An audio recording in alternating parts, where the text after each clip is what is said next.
Nous avons fait la connaissance de Michel. Son hobby est très particulier. Il perpétue un savoir-faire traditionnel de nos campagnes. Avec des branches de noisetiers, il crée des paniers pour le jardin.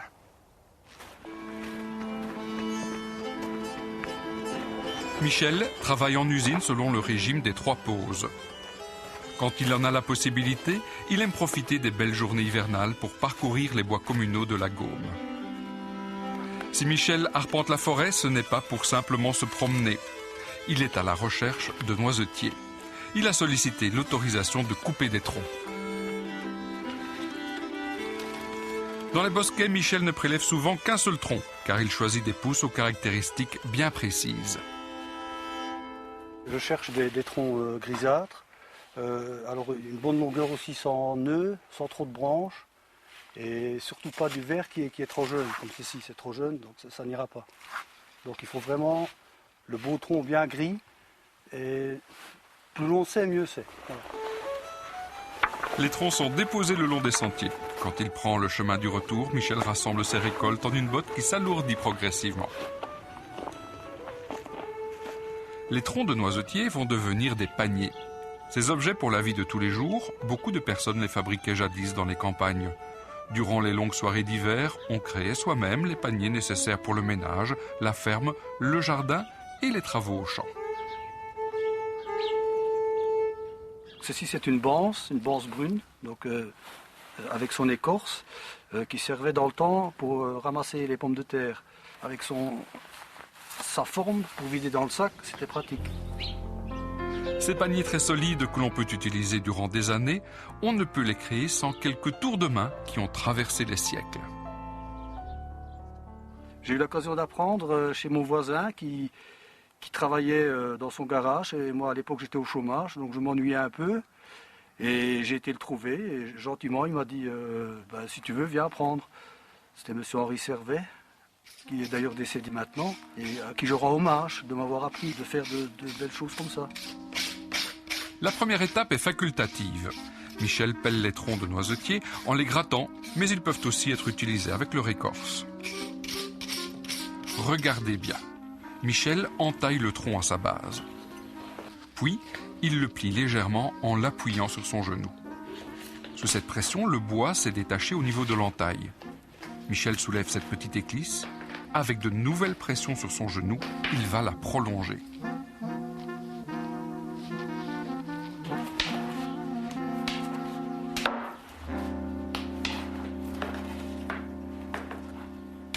Je suis en train de retirer mes chinons pour faire le tressage. Donc c'est un coup à avoir, c'est pas évident au début. Faut pas essayer d'aller trop vite. Et voilà, on essaye d'aller le plus loin possible. Ça ne va pas toujours comme on veut. Et là, ça alerte bien les... Quand des chinons ont été retirés sur toute la périphérie du tronc, le cœur est fendu. Une entaille sur le bout, des pressions sur le genou, et surprise, le bois va se fendre en deux sur toute la longueur. Ces baguettes vont former l'armature du panier. Toujours avec son couteau, Michel émince les baguettes pour qu'elles soient bien souples. Les bouts sont amincis au point de pouvoir entourer le cerceau de bois, rond ou ovale, qui constitue le pourtour du panier. Il faut choisir un long chinon qui a été passé sous le couteau pour lui donner une épaisseur constante. Michel attache les côtes du panier.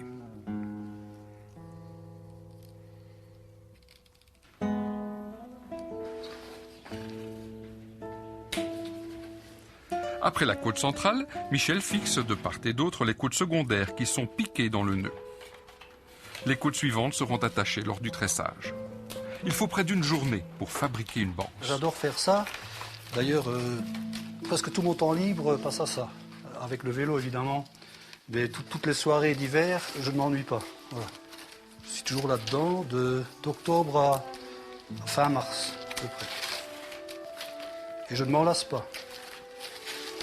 Les chinons, qu'ils soient pelés ou toujours garnis de leur écorce, sont tressés entre les côtes.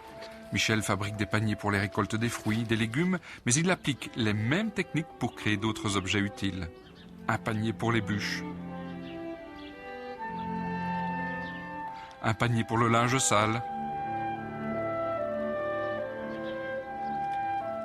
et même un panier pour les siestes du chat, tout cela avec les chinons du noisetier. Le noisetier se prête en fait à quantité de réalisations. Il peut former des palissades pour structurer le jardin. Michel tresse les branches dans un cadre de bois qui évite une pourriture trop rapide au contact du sol.